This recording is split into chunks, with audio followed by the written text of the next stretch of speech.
Dragapult EX.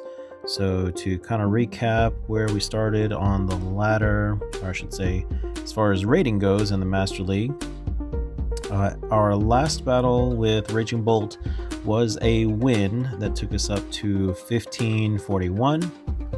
My first battle with Dragapult was a loss, which took me down to 1528.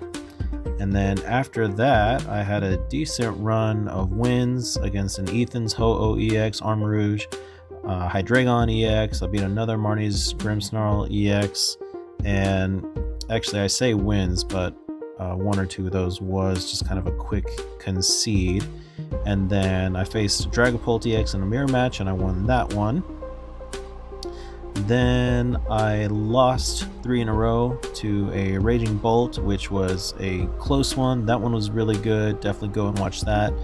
The 2 after that, Ceruledge and Gardevoir EX, I just got completely destroyed. Things did not go my way. I can do next to nothing.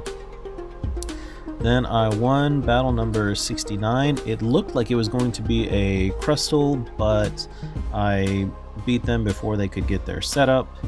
And then the last one ended on another mirror match, and this one was really close as well.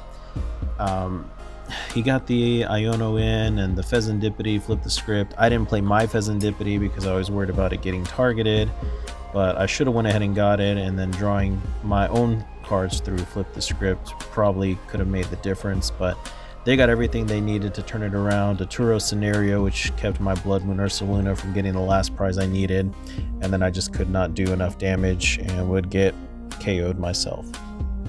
So yeah, just like with Raging Bolt, this deck was 50-50 for me. Of course, again, this was all inside of the Master League.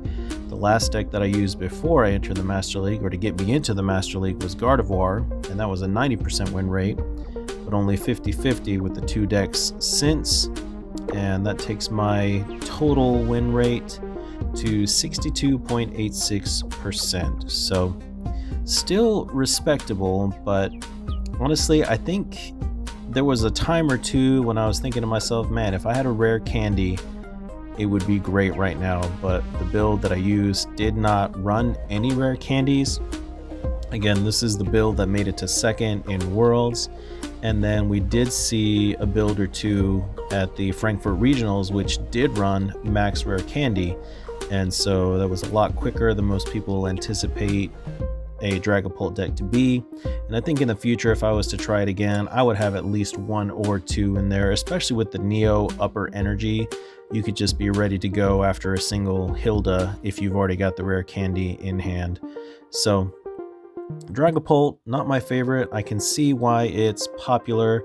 It is a little bit more one of those that's straightforward, not as straightforward as Charizard, but I see it being like a beginner friendly deck that you can use, but it's still super annoying to face on the other side. The mirror match is always interesting. You know, it's those little variations, the luck of the draw that can also make the difference. But we've got one more to go before Mega Evolutions releases. Golden Go EX, the deck that made it to 7th place in Worlds. Again, not doing these in order of, how well they place, but in order of overall points earned. And even though Golden Go did have a lot of representation at Worlds, the top deck actually only made it to 7th. So we're going to make that one and see how we can do.